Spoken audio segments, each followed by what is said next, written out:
Hello students, welcome to the class. आज हम अपने वोकैब के सेट को कंटिन्यू करेंगे और प्रीवियस सेट में मैंने आपको वर्ड नंबर 21 तक करा दिया था जो अप्रोप्रिएट था। उसमें हम लोगों ने defalcate, peculate, misappropriate, inappropriate, launder, इन वर्ड्स को भी देखा हम लोगों ने। लेकिन वर्ड नंबर 18 में जब हम इन्वोक पढ़ रहे थे तो थोड़ा सा पार्ट हमारा वहाँ पे मिस हुआ था, तो मैं उसको यहाँ पे कवर करा देता हूँ। तो हमारे पास आपको अब जो आप डिस्प्ले हो रहे हैं word invocation, revocation, vocation and avocation, similar sounding words हैं, एक जैसे लगते हैं, but you will be surprise to know कि इनका आपस में कोई रिलेशन नहीं है। तो ऐसा नहीं है कि जो आपको थर्ड वर्ड दिखाई पड़ रहा है वोकेशन, इसका जो एंटोनिम है इन्वोकेशन है या फिर एवोकेशन है, ऐसा कुछ नहीं है। ये सारे वर्ड जो हैं अपने अलग अलग वर्ड्स हैं, सबके अलग अलग मीनिंग है। तो जो हमारे पास वर्ब थी इन्वोक, जिसका एक मतलब था आह्वान करना, एक था सहायता के लिए पुकारना।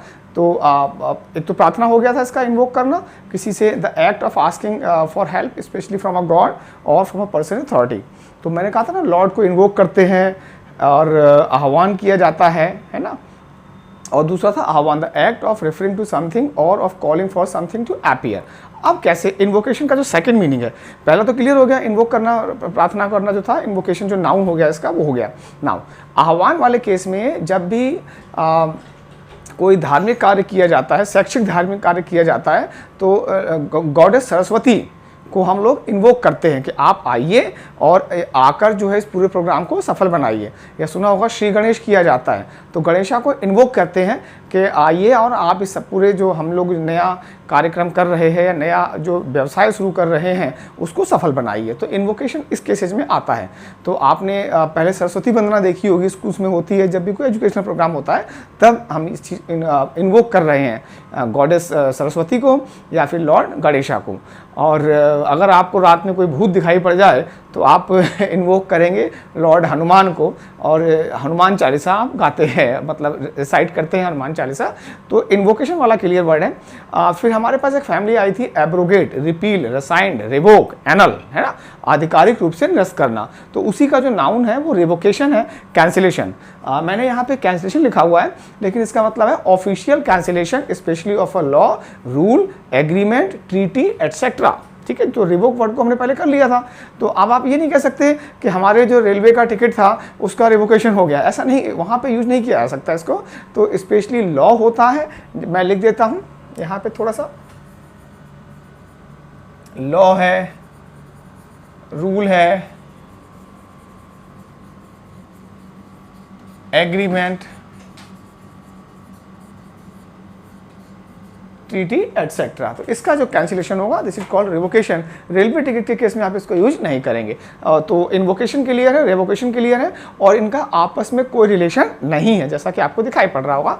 Next word is vocation, primary source of earning. और आपको यहाँ पे कॉलिंग एक वर्ड दिखाई पड़ रहा होगा, कॉलिंग। नाउ इसको समझते हैं वोकेशन क्या होता है, प्राइमरी सोर्स ऑफ अर्निंग। आपके फादर जो काम करते हैं वो उनका वोकेशन है। वो एक फार्मर हैं, वो एक टीचर हैं, वो एक लॉयर हैं, वो एक डॉक्टर हैं, वो एक मैनेजर हैं, ये उनका वोकेशन है। ठीक है, तो teaching is my calling, teaching is my vocation, that is primary source of earning. जिसको आप सुनते हैं व्यवसाय कहते हैं हम लोग, प्रोफेशन, कि what is your father's vocation या what is your father's profession, आपके पिताजी का व्यवसाय क्या है। तो व्यवसाय वाला जो अर्थ है हिंदी का व्यवसाय, मैं लिख देता हूँ यहाँ पे,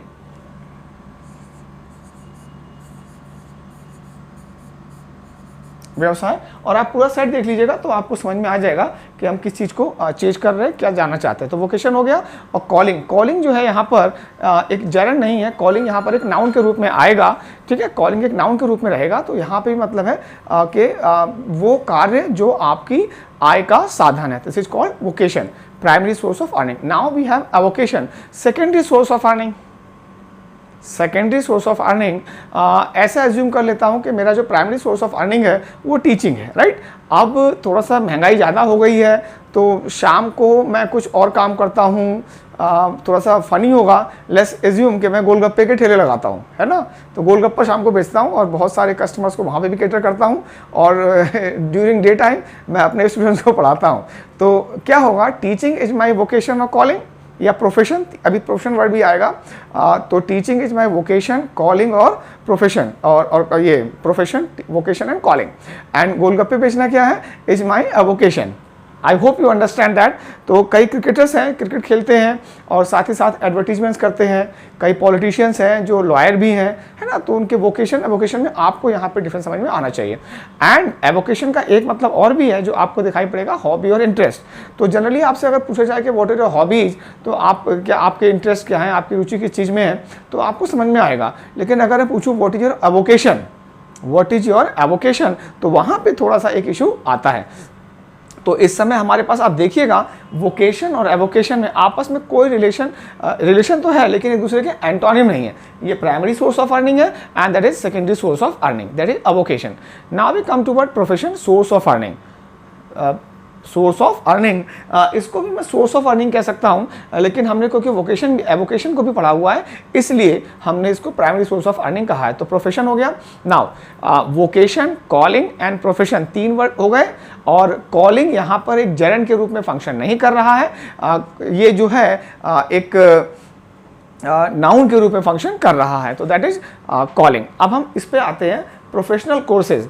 एंड आपने सुना होगा व्यावसायिक पाठ्यक्रम और एकेडमिक कोर्सेज जो होते हैं इज कॉल्ड शैक्षिक पाठ्यक्रम। यहाँ पर डिफरेंस क्या होगा कि आप देखिएगा, आपने बीए, बीएससी, बीकॉम ये किया, इन कोर्सेज को करने के बाद क्या हुआ, आपके अंदर इतनी एलिजिबिलिटी आ चुकी है कि अब आप कंपटीशन के फॉर्म भर सकते हैं, राइट। हाउएवर, तो ये लोग कौन जो है, बीए, बीएससी, बीकॉम जो है आपके एकेडमिक कोर्सेज हैं।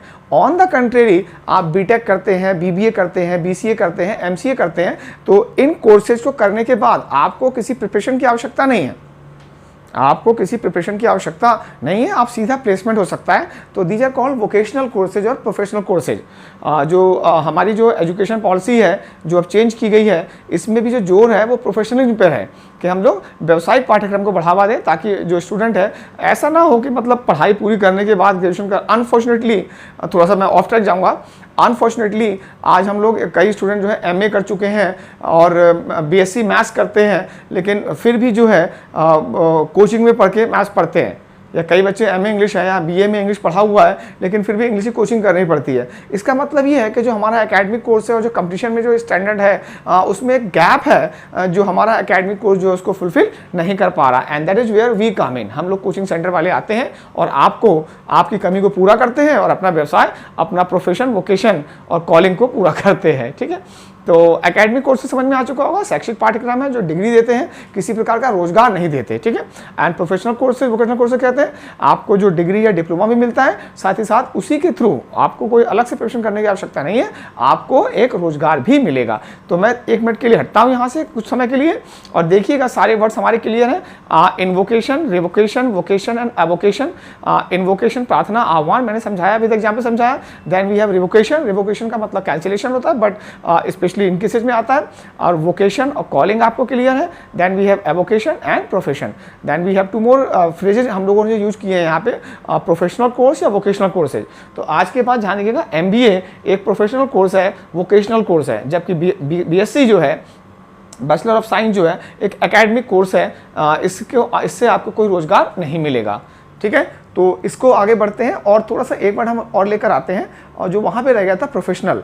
अब प्रोफेशनल एक एडजेक्टिव भी है, नाउन भी है, तो मैंने यहाँ पर इसको नाउन के रूप में डिस्कस नहीं किया है, जिसको मैं समझा दूंगा आपको, ताकि बहुत ज़्यादा बर्डन ना हो जाए कि अरे हम कितना याद करेंगे, कितना याद नहीं करेंगे।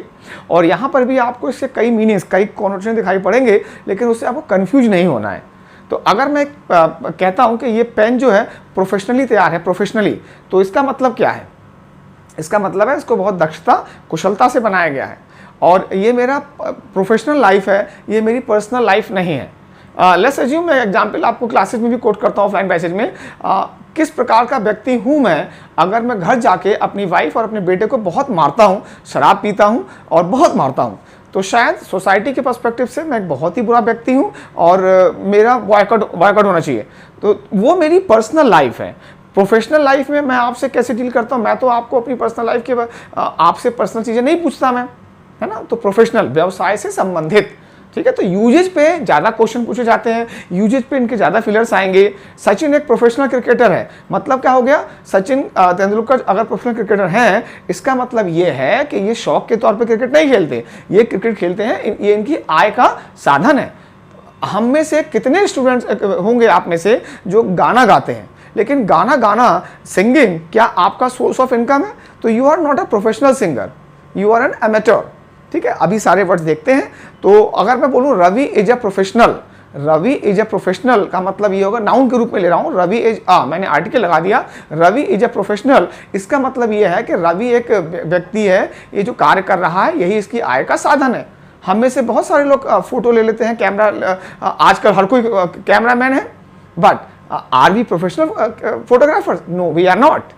हम लोग प्रोफेशनल फोटोग्राफर्स नहीं हैं। तो जब तक एक वर्ड इस अपनी एंटायरिटी में आपको समझ में नहीं आएगा तो अनफॉर्चुनेटली ये केवल नोट्स में रह जाएगा और आप इसको यूज नहीं कर पाएंगे। तो आगे बढ़ते हैं। Of a job needing special education and training, जैसे कि है what professional qualification does he have? तो ठीक है, आपने बीएससी कर लिया, इसके अलावा आपने कंप्यूटर्स में क्या किया है ना, तो प्रोफेशनल क्वालिफिकेशन जिसके लिए आपको स्पेशल ट्रेनिंग की आवश्यकता है। नेक्स्ट में देखते हैं रिलेटिंग टू योर जॉब और work and not to your private life, जैसे मैंने बताया ना प्रोफेशनल रिलेशंस, पर्सनल रिलेशन। तो आज मेरे बेटे का अगर बर्थडे है तो मैं आपको अपने घर पे इनवाइट नहीं करूंगा, क्योंकि हमारा और आपका जो रिलेशन है ये प्रोफेशनल है, ना ही मैं आपके घर पे जाऊंगा। तो मैं अपनी प्रोफेशनल लाइफ को यहाँ रखता हूँ और पर्सनल लाइफ मेरी जो है अलग है। आई होप कि यूजर समझ में आ रहा होगा। मेन पर्पज ये नहीं है कि सर अपने एग्जाम्पल्स कोट कर रहे हैं या कहाँ से एग्जाम्पल्स ला रहे हैं, मेन पर्पज ये है कि हम वर्ड्स को कैसे समझ रहे हैं। तो प्रोफेशनल लाइफ अलग होती है, पर्सनल लाइफ जो होती है अलग होती है। ठीक है, तो प्रोफेशनल कॉन्टेक्स्ट है, मतलब केवल व्यावसायिक संबंध है, पर्सनल कॉन्टेक्स्ट नहीं है। ठीक है, नेक्स्ट में आते हैं वेल ट्रेन्ड। अगर वेल ट्रेन्ड है जो दिखाता है showing that someone has been well trained and is good at their work, the business plan looks very professional, के मतलब someone has been well trained and is good at their work. तो business plan जो है बहुत professional है, यहाँ पे well trained है, इसके लिए काफ़ी प्रशिक्षण की जरूरत हुई है। जो हमारी आर्म फोर्सेज हैं इसमें से कई बहुत प्रोफेशनल फोर्सेज हैं, जैसे कि हमारे ब्लैक कैट कमांडोज हैं, ये प्रोफेशनल कमांडोज। प्रोफेशनल कमांडोज का मतलब यहाँ पे नहीं है, आपको देखा होगा स्पेशल एजुकेशन ट्रेनिंग है, लेकिन ये भी दिखाता है कि someone has been well trained and is good at their work. तो अगर कोई अनफॉर्चुनेटली कोई टेररिस्ट अटैक होता है तो हम अपने जो नॉर्मल जो अनट्रेंड हमारे जो पुलिस पर्सनल हैं उनको हम नहीं भेजेंगे, क्योंकि इसके लिए ट्रेन नहीं है। ठीक है, तो ट्रेन कमांडोज हैं वही जाएंगे वहाँ पे। ठीक है, नेक्स्ट में आते हैं डूइंग अ जॉब, स्पोर्ट और activity for money rather than just for fun. तो जैसा मैंने आपको एग्जाम्पल दिया था कि हम लोग प्रोफेशनल फोटोग्राफर्स नहीं है, हो सकता है हम में से कुछ हो। और ठीक है, मैं प्रोफेशनल टीचर हूँ, मैं मतलब मैं ये पैसे के लिए कर रहा हूँ, मैं मजाक के लिए नहीं कर रहा हूँ यहाँ पे। ठीक है, तो मैं प्रोफेशनल एक टीचर हूँ। सचिन तेंदुलकर एक प्रोफेशनल क्रिकेटर है, शौकिया तौर पर क्रिकेट को नहीं खेलता।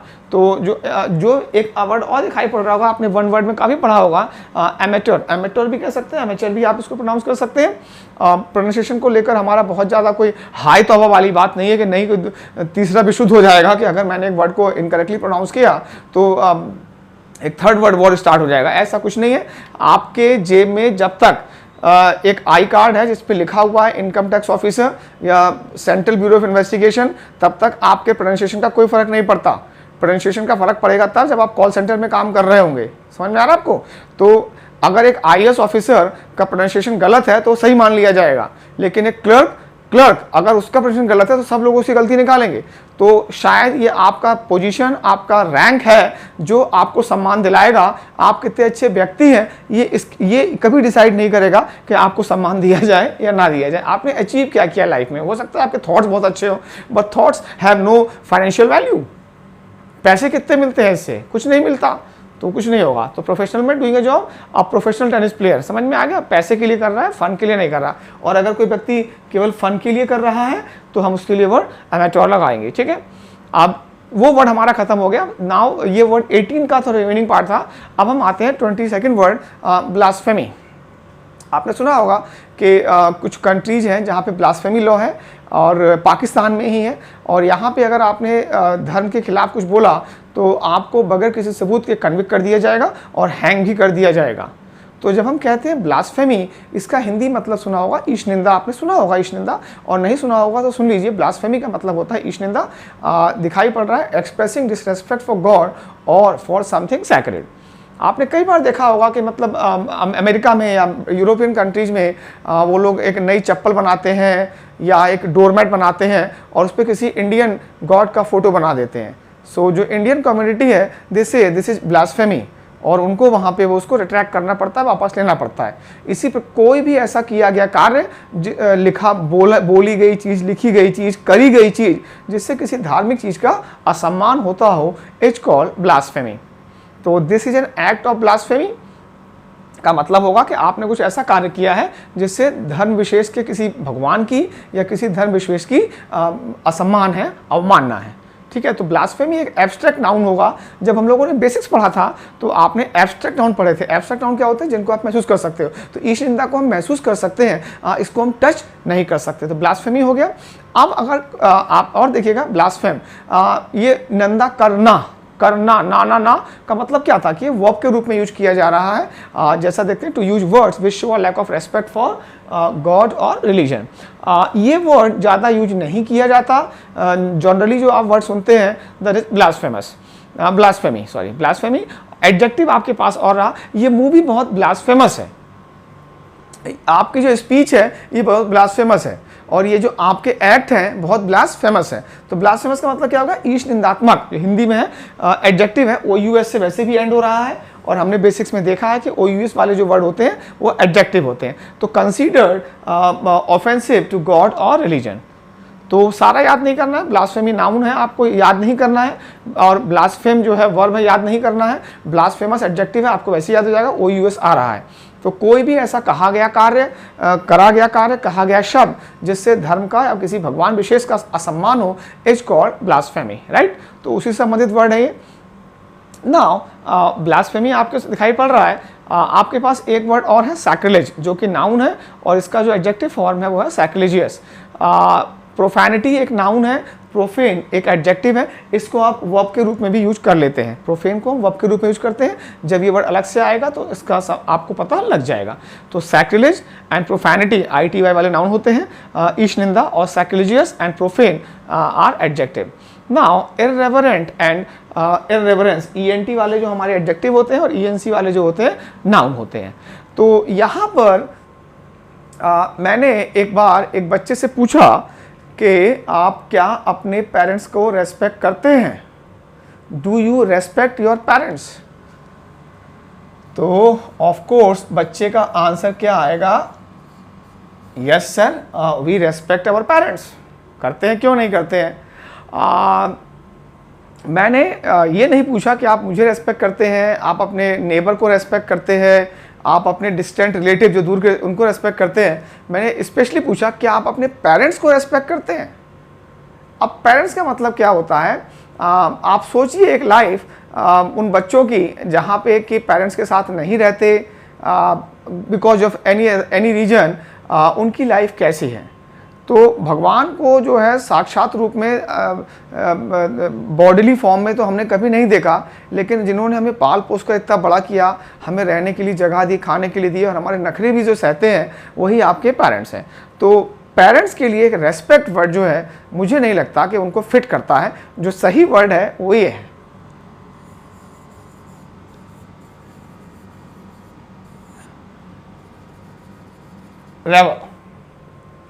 रेवर। भगवान के बराबर मानना, टू रेस्पेक्ट समबडी हाईली। तो अगली बार आपसे कोई पूछे कि do you respect your parents, आप बोलेंगे no I don't respect my parents, I revere them. तो ये अब ये यूज ऐसा नहीं है कि आप अपने चाचा को बोलने लगे कि रेवर है करना, या मतलब डिपेंड करता है कि आप क्या मीनिंग लाना चाहते हैं।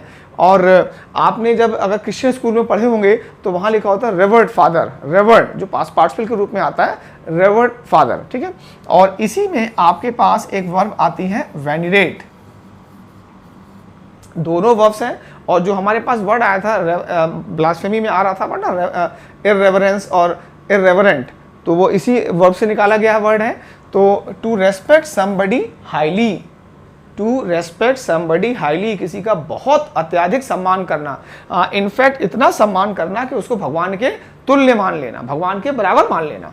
तो पेरेंट्स के लिए ये वर्ड मत यूज करिएगा रेस्पेक्ट, जो कि हम लोग सब जानते हैं वर्ड यही आता है।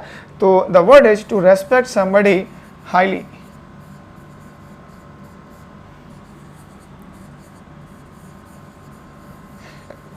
अत्यधिक सम्मान करना, वीडियो को पॉज करिएगा, इसको लिख लीजिएगा और अब थोड़ा वोकैब के साथ खेलना शुरू करिए। जैसे जैसे आप वोकैब में आगे बढ़ते जाएंगे मैं वोकैब के लेवल को बहुत अच्छा करूँगा आपके, और आप लोग एक्सिलरेटेड होंगे, बहुत खुश होंगे कि हम लोग अब ये वर्ड जानते हैं। और आज जब हम सोएंगे तो कल की तुलना में इन कंपेरिजन टू यस्टरडे आज हमारी वोकैब बेटर होगी, आज हम बेहतर इंसान होंगे, आज हम ज़्यादा वर्ड्स को जानते होंगे, आज हमारा मैथ्स का कॉन्सेप्ट बढ़ा होगा, जीएस बढ़ा होगा, रीजनिंग बढ़ा होगा और इंग्लिश में भी हमारा वैल्यू एनहेंसमेंट हुआ है। ठीक है, तो इनको मैं हटा रहा हूँ, आप इनको लिख लीजिएगा।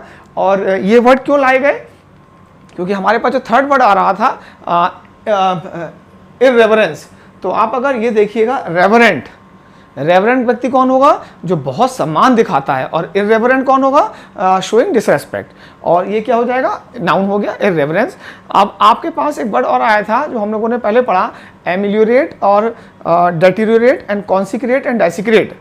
कॉन्सिक्रेट डेसिक्रेट समझ में आ चुका होगा, तो उसी का हमने नाउन फॉर्म लिया डेसिक्रेशन, और उसका जो है प्रेजेंट पार्टिसिपल फॉर्म लिया डेसिक्रेटिंग, असम्मान करने वाला। कॉन्सिक्रेट था ना पवित्र बनाना, और डेसिक्रेट क्या था, अपवित्र कर देना। अपवित्र करेंगे कैसे चीज़ करेंगे, अगर किसी धार्मिक चीज़ है तो उसे अपवित्र कैसे किया जाएगा, उसके प्रति असम्मान दिखाएंगे, वहाँ पे गंदगी फैला देंगे, है ना। तो ये हो जाएगा। तो आपके पास 4 नए वर्ड्स आ गए जो एडजेक्टिव फॉर्म में है, और इनके नाउन फॉर्म आपको दिए गए, और ब्लास्फेमी आपको पहले पढ़ाया गया। ठीक है, और ये क्लियर है। अब आपके पास एक वर्ड और देखिएगा, यहाँ वर्ड क्या है, आपने पढ़ा हुआ है सैक्रिलेज, और तो सर ये तो हमने पढ़ा लिया। अब ब्लास्फेमी का हमने बनाया था ब्लास्फेमस, और सैक्रिलेज का जब बनाते हैं sacrilegious, this I changes to E changes to I. तो सैक्रिलिजियस प्रोनाउंसिएशन तो वही रहेगा, बट इसकी स्पेलिंग में ई के स्थान पे जो है आई का प्रयोग किया जाएगा, तो दैट बिकम्स सैक्रिलिजियस, राइट। तो सैक्रिलिजियस आपको क्लियर हो गया। अब आगे बढ़ते हैं, और आगे बढ़ने में हमारा जो अगला वर्ड आ रहा है कैथोलिक। अगर मैं कहूँ कि आपके घर में जो मैं कुछ एग्जाम्पल कोट करता हूँ आपके लिए यहाँ पे, कि आपके घर में जो म्यूजिक सीडीज हैं वो कैथोलिक हैं। सर हम तो हिंदू हैं, सर हम मुस्लिम हैं, सर हम सिख हैं, सर हम क्रिश्चियन हैं, तो क्रिश्चियन बच्चे शायद रिलेट कर पाएंगे। लेकिन अगर आप लेस से मैं हिंदू और मैं बोलता हूँ कि मेरा जो म्यूजिक कलेक्शन है वो कैथोलिक है, तो आपको समझ में नहीं आएगा कि मतलब कैथोलिक कैसे हो सकता है, म्यूजिक कलेक्शन जो हो सकता है। ठीक है, तो देख लेते हैं। अब मैं बता दूँ आपको कि आपका जो एग्ज़ाम आता है वो भी कैथोलिक है।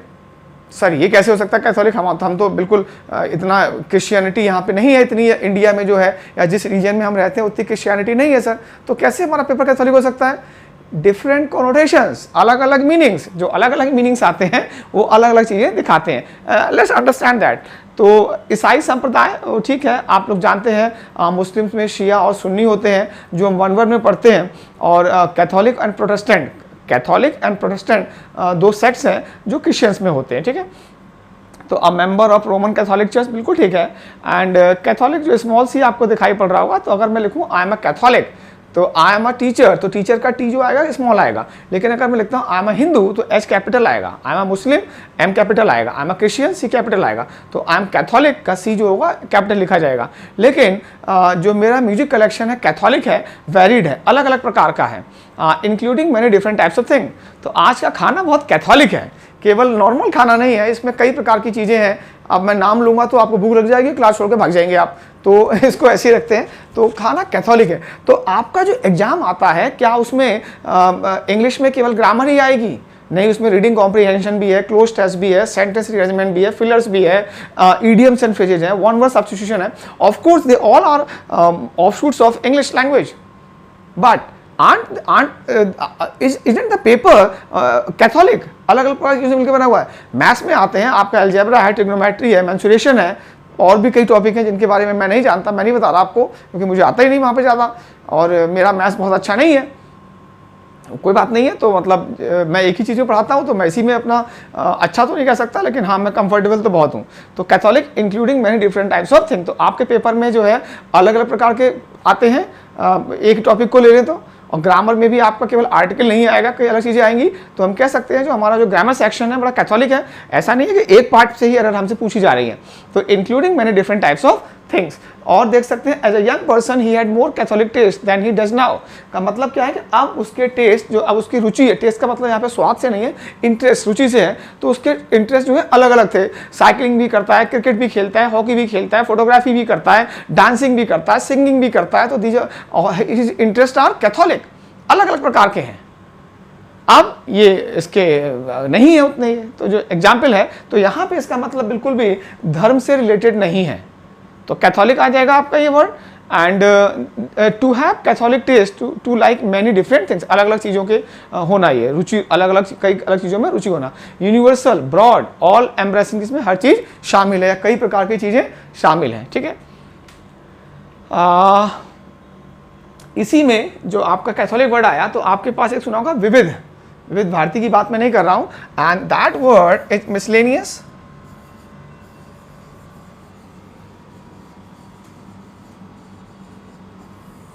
तो आज जब आप एक टॉपिक खत्म कर लेते हैं, अभी मान लीजिए कि मैं सब्जेक्ट वर्ब एग्रीमेंट के टॉपिक को डिस्कस कर रहा हूं आपके साथ में, तो उसमें जो एरर्स होंगी वो जनरली सब्जेक्ट वर्ब एग्रीमेंट पे ही कंसंट्रेट करेंगी। हाँ, ये हो सकता है कि वहां पे कुछ एडजेक्टिव आ जाए, कुछ एडवर्ब आ जाए, कुछ टेंस आ जाए, लेकिन जो आपका एग्जाम होगा वो तो मिसलेनियस होगा ना, विविध, consisting of different types of thing. ठीक है, consisting of different types of thing, तो दैट इज मिसलेनियस, विविध, कैथोलिक, यूनिवर्सल, ऑल एम्ब्रेसिंग।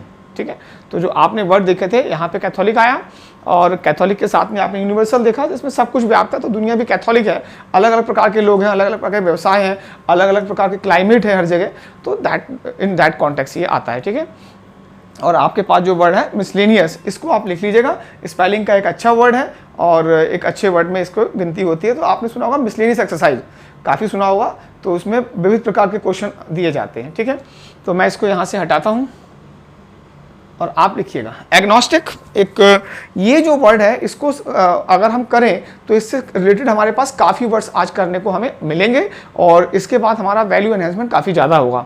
तो एग्नोस्टिक जो अपने आप में वर्ड है, क्लास 12 में या क्लास 10 में आपने दो वन वर्ड सब्स्टिट्यूशन सीखे होंगे, one who believes in the existence of God and who does not believe in the one who does not believe in the existence of God, theist और atheist. किसी भी movie में देखेंगे तो hero जो होता है इंटरवल से पहले जो होता है भगवान को नहीं मानता, लेकिन फिर माँ को चोट लग जाती है और फिर वो मंदिर जाता है, पूजा पाठ करता है, और फिर उसका भगवान में जो है विश्वास जाग जाता है। तो थीस्ट और एथीस्ट तो हमारे पास हैं, लेकिन हमारे पास एक कैटेगरी और भी है, दैट इज कॉल्ड एग्नोस्टिक। तो अगर मैं एग्नोस्टिक हूँ तो मैं थीस्ट और एथीस्ट नहीं हूँ, मुझे पता ही नहीं है कि भगवान का अस्तित्व है या नहीं है। One who doesn't know if God exist, जानता ही नहीं।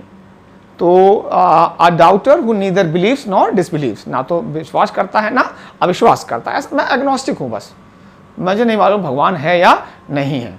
थीस्ट क्या करता है, मानता है कि भगवान एग्जिस्ट करता है, जो आपके सामने दिखाई पड़ रहा है, one who believes in the existence of God, और ये तो हमारा ही है agnostic, one who doesn't know if God exist, and atheist is नास्तिक, one who doesn't believe in the existence of God.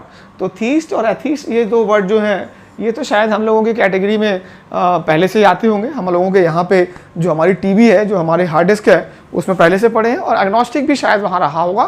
तो सर ये तो बहुत इजी वर्ड है, इसको हम कैसे पढ़ेंगे, देखते हैं कैसे पढ़ते हैं। ये जो वर्ड चाहिए मुझे, वो ग्नोस्टिक चाहिए, जो इसका ये मुझे इस जो इसका सफिक्स है, ये रूट वर्ड जो कह सकते हैं आप इसे, मुझे इससे मतलब है, तो मैं इसके साथ जाना चाहता हूँ। तो आगे बढ़ते हैं, जरा आगे बढ़ के देखेंगे प्रोग्नोसिस एंड डायग्नोसिस। जो ग्नोसिस है, प्रोग्नोसिस एंड डायग्नोसिस, आज ढंग से सीखिएगा इसको, मतलब कैसे समझेंगे। और आपको एक बार वीडियो देखने के बाद, एक बार इसे समझने के बाद दोबारा इसको देखना नहीं पड़ेगा, इतना अच्छा आपको समझ में आ जाएगा। तो प्रोग्नोसिस होती है एंड डायग्नोसिस होती है। नाउ अब मैं किसी डॉक्टर के पास जाता हूँ और उसको फीवर आ रहा है, तो डॉक्टर लिखेगा जो इसका प्रोग्नोसिस है वो फीवर है। अब fever can be a manifestation of various afflictions in the body. कई बीमारी हो सकती हैं जिसको, जो बीमारी अपने आप को प्रकट करती है, मैनिफेस्ट करती है, वो फीवर के थ्रू करती है। It could be malaria, it could be typhoid में भी आता है आपका ये, और बीमारी के नाम नहीं लेते, बीमारियों से दूर बच के ही रहना चाहिए, ठीक है। तो डॉक्टर ने बोला कि ठीक है अपना ब्लड टेस्ट कराइए, और ब्लड टेस्ट करने के बाद जो आपकी रिपोर्ट आती है वो आती है मलेरिया, आपकी नहीं आती, आपके पड़ोसी की आती है, ठीक है, बी हैप्पी। तो आपके पड़ोसी को फीवर आया, आपका पड़ोसी डॉक्टर के पास गया और डॉक्टर ने प्रोग्नोसिस में लिखेगा, वो लिखेगा फीवर। अब होगा इसका मेडिकल टेस्ट, अब मेडिकल टेस्ट के बाद जो रिपोर्ट आएगी वो आएगी डायग्नोसिस। ध्यान समझ में आ गया। तो मैंने जो एग्जाम्पल कोट किया कि जो आपका नेवर है उसकी जो प्रोग्नोसिस थी क्या थी, वो थी फीवर, और डायग्नोसिस क्या निकली, मलेरिया। तो एज ए डॉक्टर आपको ट्रीट किसे करना है, फीवर को सबसाइड करने के लिए there are hundreds of medicine available in the market that I don't need to use. तो डायग्नोसिस में जो अगर मुझे पता लग जाए कि मलेरिया है तो मैं इसको ट्रीट कर सकता हूँ। नाउ इसको हम सोशल लाइफ में लेके आते हैं, लाइफ में कैसे वर्ड आता है। यूनिवर्सिटी के बाहर जो है बहुत सारे स्टूडेंट जो है धरना दे रहे हैं, तो प्रारंभिक लक्षण क्या दिखाई पड़ते हैं कि स्टूडेंट जो है धरना दे रहे हैं, यहाँ पे डेमोन्स्ट्रेट कर रहे हैं, तो दैट इज द प्रोग्नोसिस जो आपको दिखाई पड़ रही है। And when I went there and try to find out why they have gathered here, तो मुझे पता लगा कि इनका जो रिजल्ट है वो टाइम पे नहीं आ रहा। तो जो आफ्टर इन्वेस्टिगेशन जो पता लगा वो क्या निकला, not declaring the result, delaying of results, तो दैट इज डायग्नोसिस। तो अगर मैं प्रोग्नोसिस पे डील करूंगा तो क्या हो जाएगा, प्रोग्नोसिस पे क्या होगा कि मैं बच्चों को वहां से भगा दूंगा, पुलिस को बुला के भगा दूंगा, but am I treating the root cause of the problem? No, I am not treating the root cause of the problem. The root cause is non declaration of the result. तो अगर मैं जो declare result नहीं हुआ इसको resolve कर दूं, इसको किसी तरीके से ट्रीट कर दूं, सही कर दूं, तो फिर स्टूडेंट कभी नहीं आएगा। स्टूडेंट को अपनी लाइफ में वैसे ही बहुत प्रॉब्लम है, उसको कंपटीशन देना है, और कंपटीशन भी इतना कट थ्रोट कंपटीशन है कि वहां पे कोई बच्चा जो है अगर सांस लेने के लिए आप रुके तो आपको छोड़ के आगे बच्चे निकल जाएंगे। तो प्रोग्नोसिस क्या थी, शोर शराबा, हल्ला गुल्ला। डायग्नोसिस क्या निकली, रिजल्ट का डिक्लेयर ना होना। अब इस समस्या को ट्रीट करना काफी आसान है।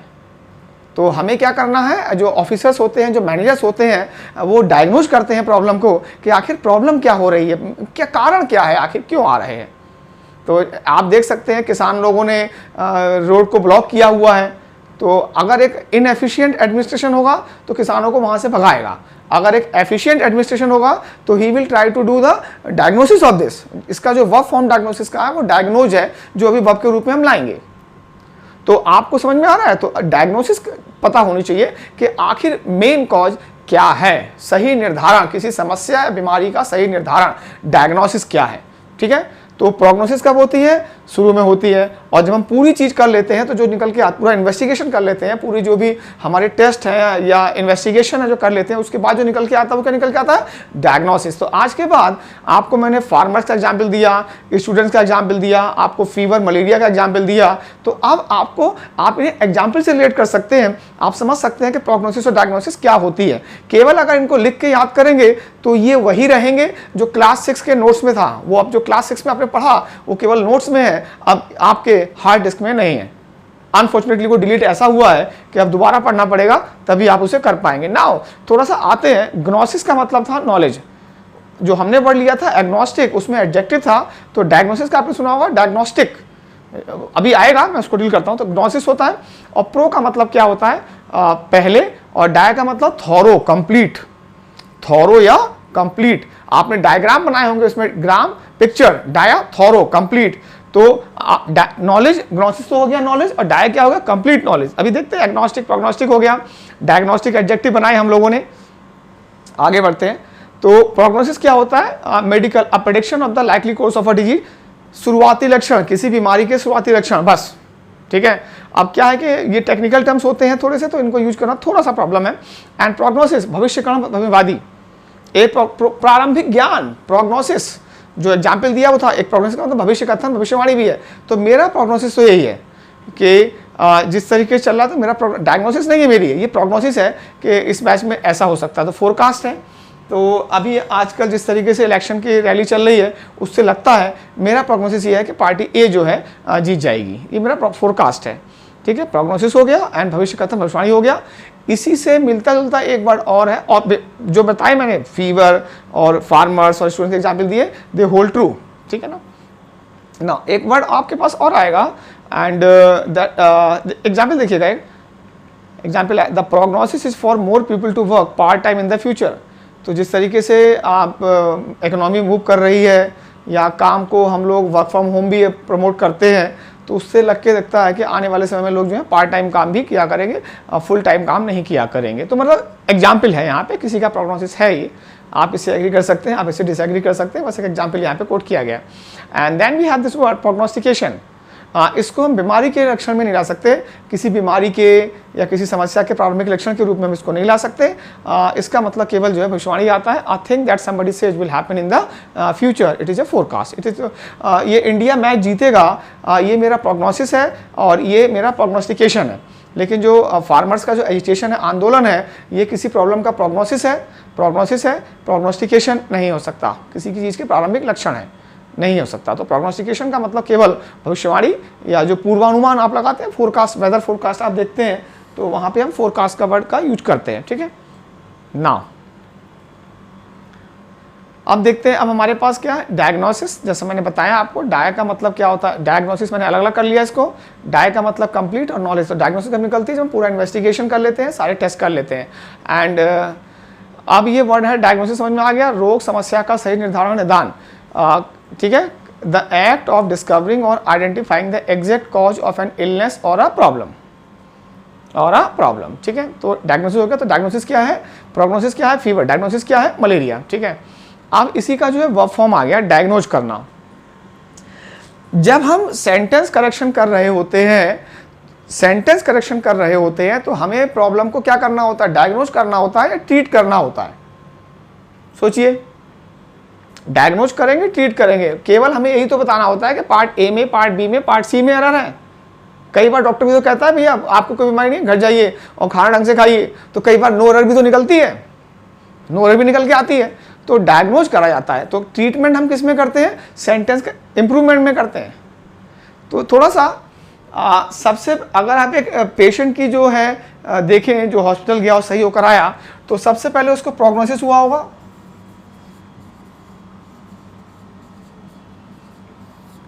सर पेट में दर्द कर रहा है, सर पेट में दर्द है, लोअर एब्डोमिनल एरिया में मेरे पेन हो रहा है, तो pain in lower abdominal area is the prognosis. Doctor ने टेस्ट कराया तो निकल क्या है, अपेंडिसाइटिस निकल हो गई है आपको भाई, तो वो क्या हो गई, डायग्नोसिस हो गया। अब क्या होगा, अब होगा ट्रीटमेंट। तो प्रोग्नोसिस हो गई, हम लोग प्रॉपर्ली इन्वेस्टिगेट किया, प्रॉपर टेस्ट किए, हमारे पास डायग्नोसिस आ गई, अब हम ट्रीटमेंट कर सकते हैं। तो एक साइकिल बना दिया मैंने आपके लिए। आज के बाद अगर गॉड फॉरबिड जाना ना पड़े, लेकिन अगर हॉस्पिटल जाएं तो जो आपको लक्षण दिखाई पड़ रहे हैं प्रोग्नोसिस हैं, और टेस्ट का प्रोग्नोसिस डायग्नोसिस होगा, और अगर डायग्नोसिस सही है तब आपका ट्रीटमेंट भी सही होगा, ठीक है।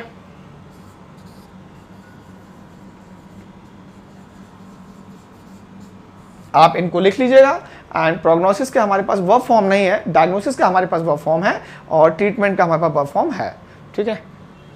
ये तीन आप लिख लीजिएगा, इन तीनों को, prognosis, diagnosis and treatment. And मैं इसको रिमूव करूंगा। डायग्नोसिस हो गया, डायग्नोज करना क्या हो गया, लक्षण, टू से एग्जैक्टली व्हाट एन इलनेस और the cause of a problem is. मैंने इस प्रॉब्लम को डायग्नोज कर लिया है, problem is the non declaration of result, declaration नहीं हुआ रिजल्ट का, तो डायग्नोज कर लिया गया। अब डायग्नोज हो गया तो ट्रीट कर सकते हैं। एंड डायग्नोस्टिक, आपने जब ये पैथोलॉजी लैब्स होती है वहाँ पे लिखा होगा डायग्नोस्टिक टूल्स। डायग्नोस्टिक का मतलब क्या होगा, सही रोग का निर्धारण करने में सक्षम। यहाँ पे जो लिखा हुआ है इंग्लिश में, concern with the diagnosis of illness और अदर प्रॉब्लम, तो डायग्नोस्टिक टूल्स का मतलब क्या होगा, we have tools that can diagnose the real problem. Most advance diagnostic tools हम यूज करते हैं। इसका मतलब है हमारे पास ऐसे उपकरण उपलब्ध हैं जिसमें हम आपका ब्लड डालेंगे और पता लग जाएगा बीमारी क्या है आपकी। डायग्नोस्टिक, तो डायग्नोस्टिक अप्रोच कैसी होगी, अप्रोच, तरीका वो ऐसा होगा कि जिसमें व्यक्ति जो है वास्तविक कारण को जानना चाहता है, ठीक है। तो डायग्नोसिस हो गया, डायग्नोज हो गया, डायग्नोस्टिक हो गया। आगे बढ़ते हैं जरा, ऑरेकल, हे जिसको तू लेके जा रहा है, इसी का जो 8वां पुत्र है तुझे मार देगा। ऑरेकल, आकाशवाणी पहले होती थी और हम लोगों ने अपने धार्मिक ग्रंथों में ये पढ़ा होगा, ठीक है। And Oracle means the message of God. फिर हम लोगों ने सुना पैगंबर मोहम्मद साहब, ठीक है। तो हमारे पास एक वर्ड है प्रोफेट, पैगंबर लेकिन भविष्यवक्ता। तो प्रोफेट आप में से जो ये वर्ड आपने कई बार सुना होगा, पैगंबर मोहम्मद साहब के लिए लगाया जाता है। What is actually the meaning of the word पैगंबर? Here it is the messenger of God, भगवान का संदेशवाहक, ठीक। तो ओरेकल क्या होता है? The message of God, message जो हो गया भगवान का जो मैसेज है। एंड प्रॉफिट कौन व्यक्ति होगा? व्यक्ति होगा पैगंबर, द मैसेंजर ऑफ गॉड, जो भगवान का मैसेज लेकर आते हैं हमारे पास कि ये होने वाला है, आप ऐसे करिए, और ये भगवान का आपके लिए संदेश है, ठीक है। साथ ही साथ the interpreter of the will of God, भगवान की इच्छा का अर्थ निकालने वाला। तो भगवान की इच्छा क्या है? भगवान तो पास्ट, फ्यूचर, प्रेजेंट सब जानते हैं। तो इंटरप्रेटर क्या है? भगवान की इच्छा क्या चाहते थे? किसी की डेथ हो गई, अरे डेथ क्यों हो गई, हम तो बहुत प्यार करते थे, है ना, और कोई आगे क्या होगा, and number of things we can talk about. It is endless discussion that we can have here, endless discussion that we have, right. But to keep it concise, oracle the message of God, and profit the person who is the messenger of God, or somebody who interprets the will of God, जो भगवान की इच्छा को, वसीयत का मतलब यहाँ पे नहीं है, और डेफिनेटली ये मॉडल नहीं है। तो अब हम लोगों ने जो बढ़े वर्ड, डायग्नोज वर्ड हमारे पास आया, हम लोगों के पास एग्नोस्टिक आया था, थीस्ट आया, एथीस्ट आया। डायग्नोस्टिक को हम लोगों ने प्रोग्नोसिस से पढ़ के देखा, प्रोग्नोस्टिकेशन पढ़ा, और डायग्नोसिस के जो नाउन है का हमने वर्ब फॉर्म देखा डायग्नोज, और एडजेक्टिव फॉर्म देखा diagnostic. Then we have come to word oracle and prophet. Then we have certain adjectives here, oracular, prophetic, ये एडजेक्टिव्स हैं। Seer, prognostic, prescient, prognostic, prescient, and psychic and clairvoyant, ये word आपके पास आ रहे हैं, है ना। आप देखिएगा, सूथसेयर, फॉर्च्यून टेलर, हिंदी में आप देखेंगे भविष्यवक्ता, पूर्व ज्ञानी, जिसे पहले ही ज्ञान हो जाता है कि अब क्या होने वाला है। आप देखो, एक व्यक्ति जो है अपने सर को जो है थोड़ा सा हिलाएगा, अरे सर आप तो भविष्यवक्ता हैं, आप तो बता सकते हैं कि भविष्य में क्या हो सकता है। अब क्लासेस में मैं क्या एग्जांपल देता हूँ कि मान लो कोई स्टूडेंट बैठा हुआ है, इसका नाम जनरली मैं रवि रखता हूँ, अब थोड़ी देर में रवि पिटने वाला है, और थोड़ी देर में कड़ाक से एक हल्के से उसको मारता हूँ। देखा, मुझे पता था कि भविष्य में क्या होने वाला है। तो जो व्यक्ति जानता है कि भविष्य में क्या होगा, साइकिक वर्ड को हमने थोड़ा सा अलग किया है, इसका एक मीनिंग और भी है, उसको हम देख लेंगे। और यहाँ पे जो एडजेक्टिव्स आ रहे हैं, ओरेकुलर है, प्रोफेटिक है। प्रोफेट कौन थे? Messenger of God. ओरेकल क्या है? भविष्यवाणी। तो भविष्यवाणी जो मतलब मैसेज ऑफ गॉड, भगवान जो मैसेज देंगे आगे वाली घटनाओं के देंगे, पीछे वाली घटनाओं का तो हम जानते हैं पीछे घटनाएं क्या हुई हैं, ठीक है। एंड ग्नोस्टिक का मतलब क्या होता है? ग्नोसिस जो था, SIS, नॉलेज, और ग्नोस्टिक क्या होगा? नॉलेज रखने वाला। प्रो मतलब पहले ही, एक प्रो का मतलब फॉर भी होता है जो हम पढ़ते हैं प्रोनाउन में, प्रोनाउन फॉर नाउन, लेकिन एक प्रो का मतलब होता है पहले ही, है ना। आपने वर्ड सुना होगा प्रोएक्टिव और रिएक्टिव, जो आपके वोकैब में आएगा प्रोएक्टिव रिएक्टिव, वहाँ होता है जो पहले ही आने वाले प्रॉब्लम को देख लेता है और उसके लिए अभी से समाधान कर लेता है। आपने वर्ड पढ़ा होगा ओमनिसिएंट, सर्वज्ञानी, ओमनिसिएंट, सर्वज्ञानी, जो हमारे नोट्स में भी है। तो सिएंट का मतलब क्या हो गया? ज्ञानी, और प्री का मतलब पहले ही। तो प्रेसिएंट व्यक्ति कैसा होगा? जिसको पूर्व ज्ञान पहले ही हो जाता है। तो और ये देखेंगे नोइंग और suggesting correctly what will happen in the future, जो जानता है या हमें संकेत देता है कि क्या चीज़ होने की संभावना भविष्य में है। एंड साइकिक एक वर्ड जो है, आपके घर में माँ होगी और माँ जो है साइकिक होती है, क्या इस अर्थ में होती है? बिल्कुल नहीं, मैं नहीं जाऊँगा। लेट्स से कि अगर किसी को फीवर है या किसी को फ्रैक्चर हो गया है, फ्रैक्चर, तो ये एक फिजिकल प्रॉब्लम है, फिजिकल एलिमेंट है ये, जिसका ट्रीटमेंट दवाइयों से हो सकता है। बट डिप्रेशन, एंजाइटी, कई प्रकार के फोबियाज, ये सब कैसी प्रॉब्लम है? मेंटल प्रॉब्लम है, मानसिक समस्याएं हैं। ये हमारी बॉडी को अफेक्ट नहीं करती, हमारे माइंड को अफेक्ट करती हैं। किसी दिन आपसे बात होगी माइंड और ब्रेन को लेकर, आगे जाके बताऊंगा माइंड और ब्रेन में क्या डिफरेंस है, ठीक है। तो एक साइकिक प्रॉब्लम है का मतलब है मेंटल प्रॉब्लम है भाई। इसके लिए आपको काउंसलिंग करनी पड़ेगी, और मेडिकेशन से प्रॉब्लम सॉल्व होने नहीं जा रही। फोबियाज होते हैं, कई लोगों को हेलुसिनेशन होते हैं, भूत दिखाई पड़ते हैं, और बहुत कुछ चीज़ें दिखाई पड़ती हैं। डरने की ज़रूरत आपको नहीं है। दूसरा प्रॉब्लम जो है ये है साइकिक, अलौकिक, मन संबंधी, जो आपके मन की बात जान ले। ये प्रॉब्लम माँ के पास होती है। अगर मेरे घर पे मेरी वाइफ ने कह दिया कि आज मेरे बेटे की समस्या कुछ, इसको तबीयत खराब है, तो मेरी वाइफ को जो है ये एक स्पेशल एबिलिटी है, हर माँ के पास होती है एक्चुअली। ठीक है, मेरे बेटे के लिए माँ है और मेरे लिए वाइफ है, ठीक है, डुअल रोल प्ले कर रही हैं। तो ऐसे आपकी मामा भी जो है आपकी मामा है और आपके पापा के लिए वाइफ है, और सेम है ना, पर्सन प्लेइंग टू रोल्स। ठीक है, तो माँ के अंदर ये होती है, वो बच्चे के मन की बात जान लेती है। शायद फादर को पता नहीं क्यों गॉड ने इस एबिलिटी से डिप्राइव किया हुआ है, लेकिन माँ के पास ये एबिलिटी होती है, और मैंने ये थ्रू आउट अपनी लाइफ में देखा कि ये होता है। ठीक है, तो having a special ability to know what will happen in the future और know what people are thinking. तो मेरी वाइफ ने कहा ना कि अगर आज इसका क्लास में कुछ गड़बड़ हुआ है तो पक्का गड़बड़ हुआ होगा, पता नहीं मेरे पास ये क्वालिटी क्यों नहीं है, मैं कुछ नहीं कर पाता। तो मैं आपको जो काम कर पाता हूँ, मैं इंग्लिश पढ़ा पाता हूँ, वो पढ़ा रहा हूँ आपको। तो साइकिक आपका ये हुआ। तो अगर आप पीछे लौटेंगे, पीछे वाली शीट में जाएंगे, चलते हैं, वहाँ पे जो साइकिक था, एक मीनिंग तो आपका इसमें इन मीनिंग्स में आ जाएगा, प्रोग्नोस्टिक है, ऑरेकुलर है, प्रेसिएंट है, प्रोफेटिक है। ठीक है, और एक मतलब इसका मेंटल प्रॉब्लम से भी आएगा, और फिजिकल प्रॉब्लम भी आप जानते हैं। ठीक है, अब आगे बढ़ते हैं थोड़ा सा। तो अब प्रेसिएंट और नेसिएंट, एक वर्ड और आया, प्रेसिएंट तो समझ में आ गया, नेसिएंट अज्ञानी, नी का मतलब नो और सिएंट का मतलब ज्ञानी। तो इसको सिएंट प्रोनाउंस होते हैं, तो जब दोनों को साथ में लिखते हैं तो प्रेसिएंट एंड नेसिएंट प्रोनाउंस होते हैं दोनों ये। नाउ प्री का मतलब क्या होता है, बिफोर, और सिएंट क्योंकि नॉलेज एडजेक्टिव के रूप में आ रहा है, तो नोइंग प्रेजेंट पार्टिसिपल के रूप में लिया, तो पहले ही इसको पता होता है। एंड नेसिएंट नॉट नोइंग, तो इसका जो नाउन बनाएंगे तो क्या होगा, यहाँ पे इसका प्रोनाउंसिएशन साइंस नहीं होगा, सियंस होगा, सियंस। तो प्रेसियंस पूर्व ज्ञान, एंड बिफोर नॉलेज, इसका मतलब अलग अलग लिखा हुआ है मैंने, है ना। इसका मतलब प्रेसियंस का मतलब बिफोर नॉलेज होता है, प्री का मतलब बिफोर है, और सियंस का मतलब नॉलेज है, और नेसियंस का मतलब क्या हो जाएगा, नॉट और नॉलेज। ठीक है, तो इसको देखते हैं, ये क्या मैंने पढ़ाया आपको। नेसिएंट, इग्नोरेंट, ये दो वर्ड हैं, अज्ञानी या अशिक्षित। इग्नोरेंट है, हम नहीं जानते। आप ट्रेन में बैठ गए और जाने लगे, तो टीटी आया, टिकट दिखाओ। सर ये क्या होता है सर? नहीं, आप जब ट्रेन में बैठते हैं तो आपको टिकट लेना होता है। अरे सर हमें तो पता नहीं था सर। कोई बात नहीं, पता नहीं था, आप पेनाल्टी दे दीजिए इतनी। ठीक है, तो अब लॉ में भी एक मैक्सिम है, ignorance is not an excuse. Ignorance एक कहावत है, ignorance is not an excuse, अज्ञानता एक बहाना नहीं है।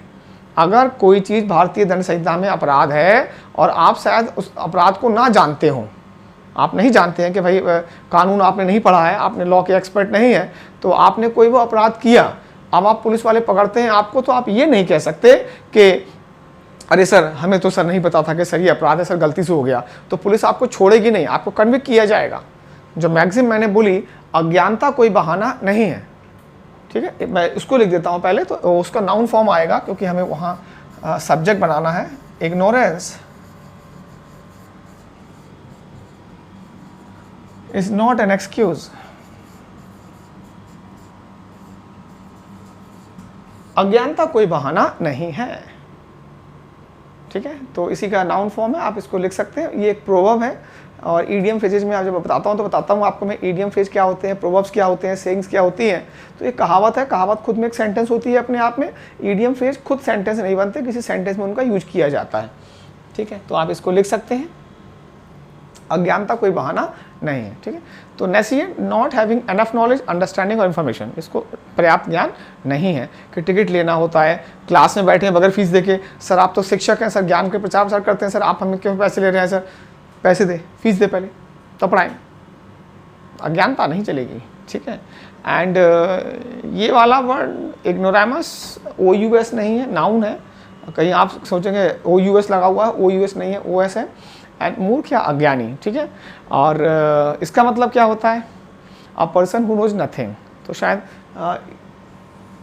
यहाँ पर अगर हिंदी में देखें अज्ञानी, और वहाँ पर भी है अज्ञानी, तो वहाँ पे क्या है, not having knowledge, having no knowledge, या नॉट हैविंग एनफ नॉलेज, पर्याप्त ज्ञान नहीं, थोड़ा बहुत तो जानता है लेकिन ज़्यादा नहीं जानता। और इग्नोरामस जो है वो कुछ भी नहीं जानता, कुछ भी नहीं जानता, इग्नोरामस। तो शायद इस तरीके से पापा ने आपको कई बार एड्रेस किया होगा ये वाला वर्ड यूज करके, शायद ये तो थोड़े से लिटरेरी साहित्यिक वर्ड है, शायद इनका प्रयोग ना किया हो। यहाँ पर हम थोड़ा सा रुकेंगे और कुछ वर्ड्स लेंगे जो आपको जाने चाहिए, जो आपके नोट्स में नहीं है। ठीक है, अगर मैं आपसे पूछता हूँ कि क्या आपने आज क्रोसिन खाई, तो आप कहेंगे सर क्रोसिन क्यों खाएंगे सर, हमें फीवर तो नहीं आ रहा। नहीं, क्रोसिन खा लीजिए, क्या पता फीवर ना आए। नहीं सर, क्रोसिन का प्रयोग तब किया जाता है, क्रोसिन का प्रयोग हम तब करते हैं जब फीवर आ जाता है, फीवर को रोकने के लिए नहीं होता। ठीक है, तो जब आप जाएंगे और एलोपैथिक मेडिसिन देखेंगे तो आपको वहाँ पे लिखा होगा फॉर थेराप्यूटिक यूज ओनली। ठीक है, तो क्या होता है वर्ड थेराप्यूटिक, इसको देखते हैं।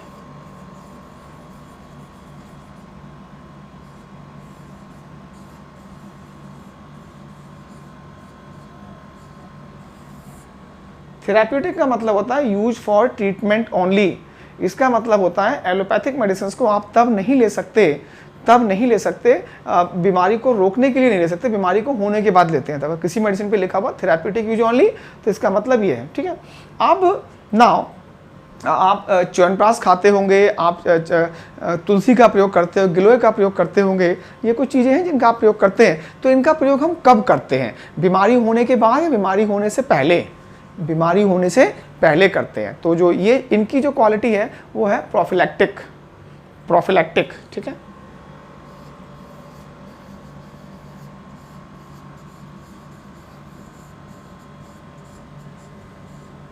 प्रोफिलैक्टिक। ठीक है, तो आज के बाद अगर आप बेनेडिल देख रहे हैं जो कफ सिरप है, तो कफ सिरप पे लिखा होता है फॉर थेराप्यूटिक यूज ओनली। इसका मतलब ये है कि तभी ली जाए बीमारी ये दवाई जब आपको प्रॉब्लम हो जाए। ये नहीं कि आप ये रोज़ बेनेडिल पी रहे हैं नशे की तरह से और कि आपको ये जो है खांसी ना हो। लेकिन अगर आप च्यवनप्राश लेते हैं और जो मैंने आयुर्वेदिक के जो नाम लिए, इनकी जो क्वालिटी है प्रोफिलैक्टिक है। प्रोफिलैक्टिक आपको दिखाई पड़ रहा है। और एक वर्ड हम अभी और लेंगे यहाँ पे, पैलिएटिव।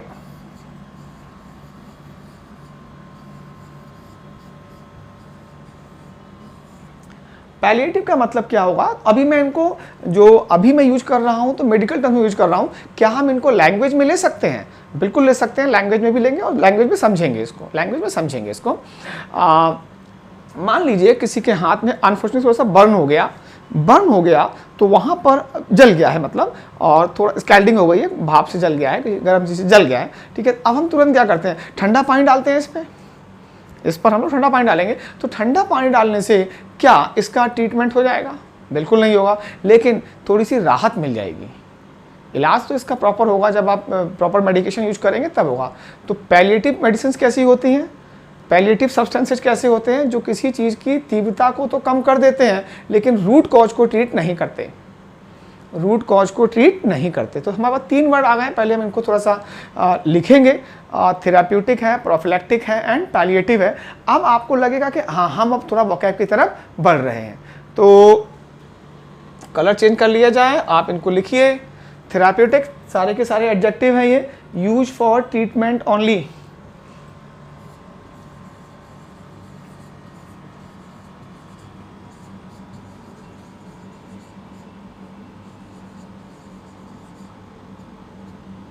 यूज फॉर ट्रीटमेंट के लिए होते हैं। एंड यूज फॉर प्रिवेंशन,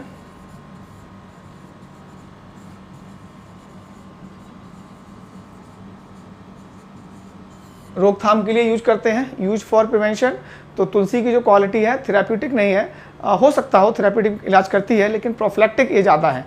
और palliative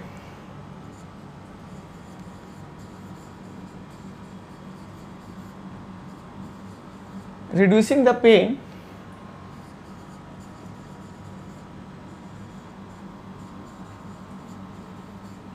without curing the cause।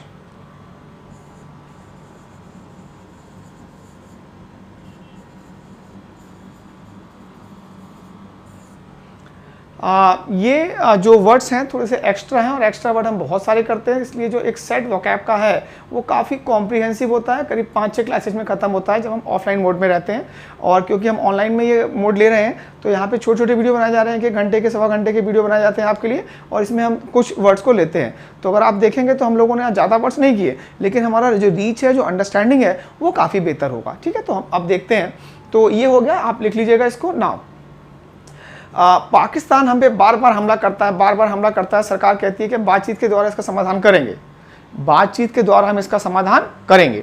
हम इन दोनों वर्ड्स पे रहते हैं। तो सरकार कौन सी अप्रोच फॉलो कर रही है, थेराप्यूटिक या prophylactic? Prophylactic, use for prevention. अरे भैया लड़ाई ना हो जाए, एस्केलेशन ऑफ वॉर होगा तो बहुत कैजुअलिटी हो सकती है और इसके जो फाइनेंशियल रिपरकशंस हो सकते हैं, आर्थिक बहुत सारे इसके परिणाम हो सकते हैं, है ना। तो ये प्रोफिलैक्टिक अप्रोच है। और जो हमने सर्जिकल स्ट्राइक करी, ये किस लिए करी? सर्जिकल स्ट्राइक कैसा अप्रोच था? Use for treatment. ट्रीटमेंट ही करो, इसका ट्रीटमेंट करो। अब क्लास के बाहर, कॉलेज के बाहर जो बच्चे जो शोर शराबा कर रहे हैं, हड़ताल कर रहे हैं, धरना दे रहे हैं, और प्रिंसिपल जो है बुलाता है, प्रिंसिपल जो उसको बुला के भगा देता है, या फिर दरवाज़ा बंद करवा लिया, कॉलेज का दरवाज़ा गेट बंद कर लो। तो कौन सा स्टेप है? प्रोफिलैक्टिक, प्रिवेंशन है, रोकथाम करना चाह रहे हो, बचना चाह रहे हो। लेकिन क्या ये स्टूडेंट दोबारा नहीं आएंगे? फिर से आएंगे, क्योंकि इनकी प्रॉब्लम को ट्रीट नहीं किया गया। तो प्रिंसिपल की जो थेराप्यूटिक अप्रोच होती वो ये होती कि विद्यार्थियों से बात करें और उनकी सही प्रॉब्लम को डायग्नोज करें और उसको ट्रीट करें। तो ये अप्रोच जो होती थेराप्यूटिक होती है। Good enough, right. जलने वाला एग्जाम्पल दिया, वहाँ पे जो हम ठंडा पानी डालते हैं वो एक ना थेराप्यूटिक है ना प्रोफिलैक्टिक है, वो एक पैलिएटिव अप्रोच है। वो दर्द को थोड़ा कम कर देती है, reducing the pain without curing the cause. Pain को कम करती है और कॉज को क्योर नहीं करती, कॉज ज्यों का त्यों बना रहेगा। नाउ ये सुना होगा कि रोड एक्सीडेंट हो गया और रोड एक्सीडेंट के बाद जो सबसे पहला रिएक्शन गवर्नमेंट की तरफ से आता है टू अनाउंस कंपनसेशन। अब कंपनसेशन जो होता है, क्या इससे जो व्यक्ति चला गया हमें छोड़ के वो वापस आ जाएगा? बिल्कुल नहीं, कभी नहीं आएगा। लेकिन ठीक है, इस समय बड़ा दुख में है परिवार, थोड़ा सा आर्थिक अगर लाभ देंगे तो नहीं हो सकता, वो वापस नहीं आ सकता, जो ब्रेड अर्नर था वो नहीं आ सकता, लेकिन चलो उनको कुछ तो लाभ होगा, तो थोड़ा दर्द कम हो जाएगा। जो किसी के जाने का ब्रीव होने का ब्रीवमेंट है, जो किसी की मृत्यु पर दुख है, बहुत है, लेकिन थोड़ा सा कंपनसेशन मिल जाएगा तो थोड़ा सा होगा। तो मृत्यु पर जो हम सरकार जो आपका कंपनसेशन देती है, ये कौन सी अप्रोच है? ये पैलिएटिव अप्रोच है, ये पैलिएटिव अप्रोच होती है। ठीक है, तो 3 वर्ड आपके पास आए, therapeutic, prophylactic and palliative. In words को एंजॉय करिए और अगले सेट का वेट करिएगा, और आपको इसी प्रकार के वर्ड जो हैं आपको मिलते रहेंगे और जो आपको फील कराएंगे कि हम वास्तव में कंपटीशन के लिए तैयारी कर रहे हैं, ना कि हम लोग इंग्लिश स्पीकिंग की तैयारी कर रहे हैं। इंग्लिश स्पीकिंग के लिए आपको मैंने इन तीनों वर्ड्स को जैसे दिखाया, तो पहले मेडिकल में लिया और फिर मैं इनको लैंग्वेज में लेकर आया कि आम आदमी कैसे यूज कर सकता है। ठीक है, तो आप कौन सी अप्रोच करते हैं? थेराप्यूटिक लेते हैं, प्रोफिलैक्टिक लेते हैं, पैलिएटिव लेते हैं, ये आपके ऊपर डिपेंड करता है। और इस होप के साथ कि आपने सेशन को एंजॉय किया। I am signing out. जल्दी मिलेंगे अगले वीडियो के साथ। Thank you very much.